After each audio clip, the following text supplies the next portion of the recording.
L'antre de frère Branham à Tucson, Arizona.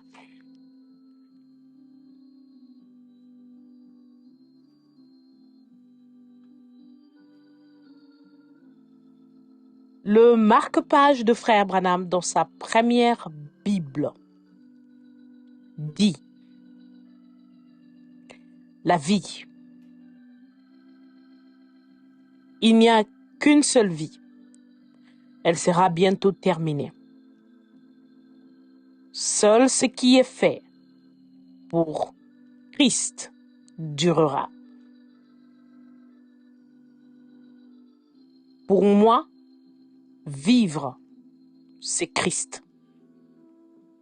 Philippiens 1, verset 21.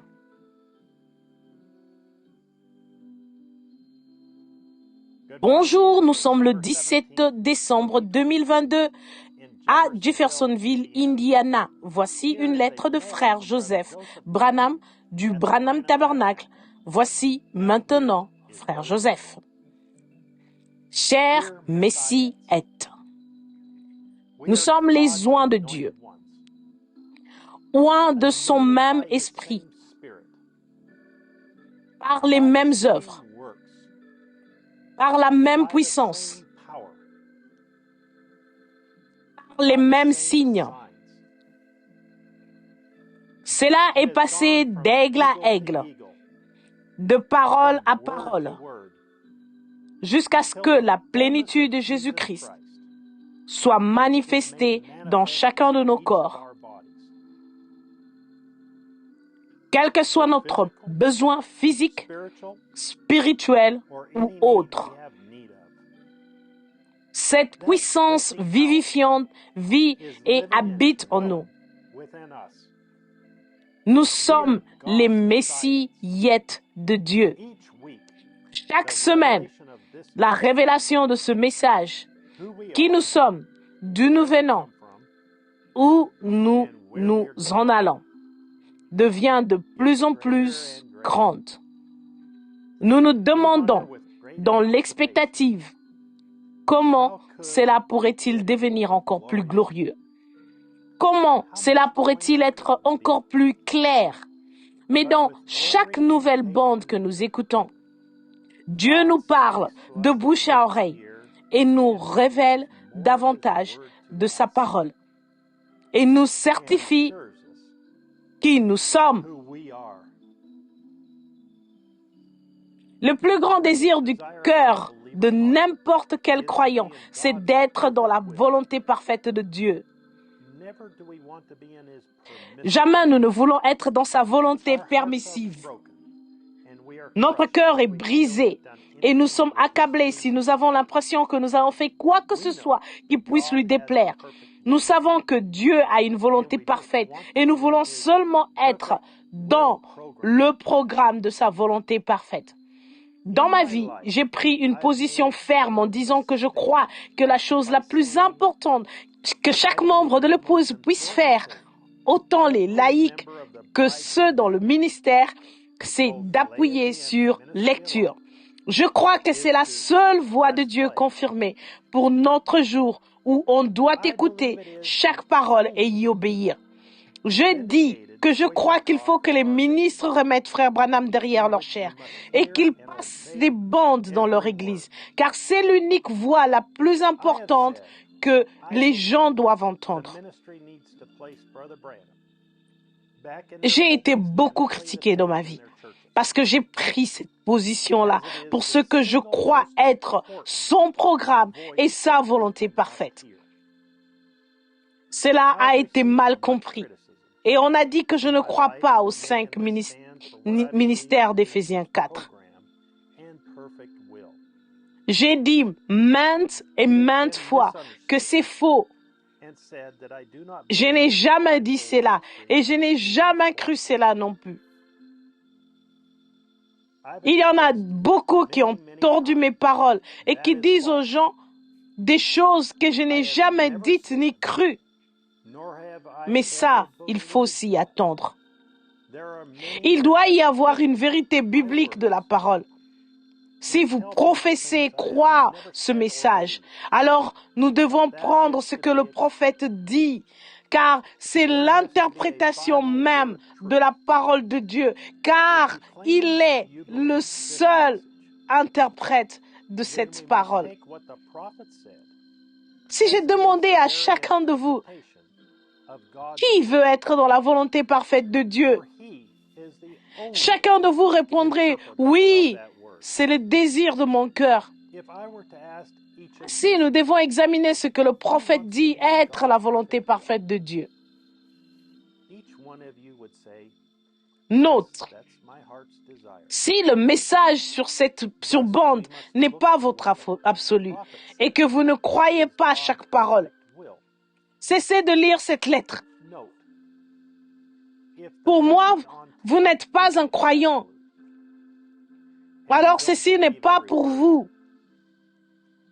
Je ne peux m'en tenir qu'à ce que Dieu a dit sur bande. Nous voulons ce que lui a dit, pas ce que l'Église a dit, ce que le docteur John a dit, ce que quelqu'un d'autre a dit. Nous voulons ce que l'ainsi dit le Seigneur a dit, ce que la parole a dit. Nous devons nous soumettre à sa volonté et à sa parole. Nous ne devons pas le remettre en question. Nous n'avons qu'à la croire. N'essayez pas de trouver un moyen de la contourner. Prenez-la telle qu'elle. Il y en a tellement qui veulent contourner et prendre un autre chemin. Si vous le faites, Dieu vous bénira. Mais vous œuvrez dans sa volonté permissive, non pas dans sa volonté parfaite et divine. Dieu vous permettra de faire quelque chose et même qu'il vous bénira alors que vous le faites. Mais ce n'est quand même pas sa volonté parfaite. Dieu a envoyé son 7e ange messager sur terre pour appeler son épouse à sortir. Nous croyons que c'était le Fils de l'homme qui se révélait dans la chair humaine. C'est la voix même de Dieu qui a été enregistrée et emmagasinée pour son épouse.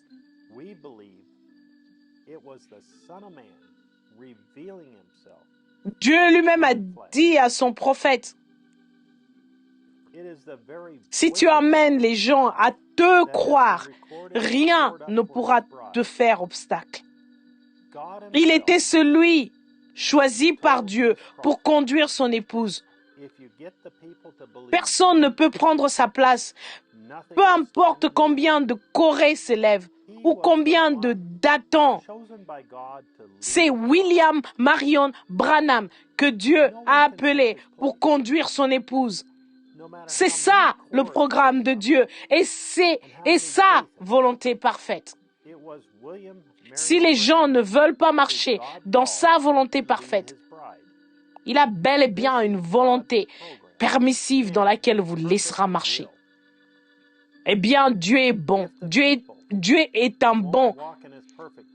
Eh bien, Dieu est un bon. Il envoie sa parole. Si vous ne croyez pas sa parole, alors il met 5 différentes fonctions dans l'Église.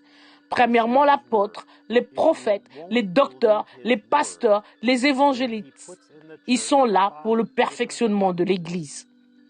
Ainsi, le ministère n'a été suscité que parce que les gens, tout au long des âges, n'acceptaient pas le programme de la volonté parfaite de Dieu. Sa parole prononcée par son prophète.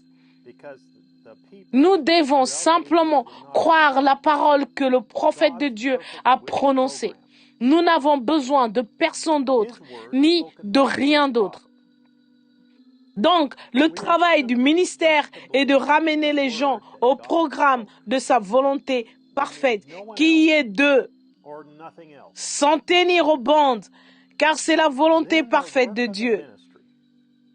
Et ensuite de garder ce programme de la volonté de Dieu devant les gens en tout temps, en appuyant sur lecture. Vous devez revenir et commencer là où vous avez débuté, ou là où vous avez arrêté, et prendre chaque parole de Dieu. Alors, que devez-vous faire pour être dans sa volonté parfaite? Appuyez sur lecture.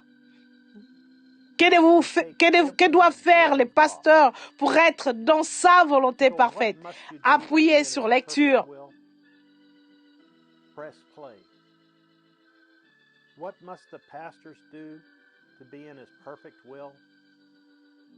Que faisait le prophète de Dieu quand il allait dans les réunions?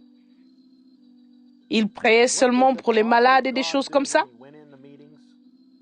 Il disait des choses d'une manière détournée afin que les brebis l'entendent, parce que nous savons de quoi il parle. Autrement, ce n'était que l'appât sur la maison.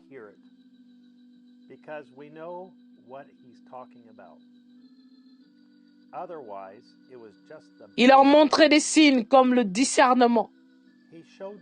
Et il connaissait les secrets de leur cœur, simplement pour stimuler les gens. Mais ensuite, il a dit ce qu'était la chose la plus importante. Tout à coup, une bande magnétique atterrit dans leur maison. Alors le tour est joué. Si c'est une brebis, elle s'unit tout de suite à cela. Si c'est un bouc, il jette la bande dehors.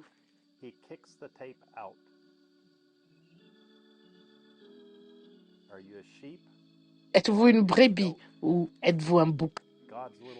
Le petit groupe de Dieu est centré sur cette parole. Nous sommes dans sa volonté parfaite en appuyant sur lecture, car c'était et c'est toujours son programme originel.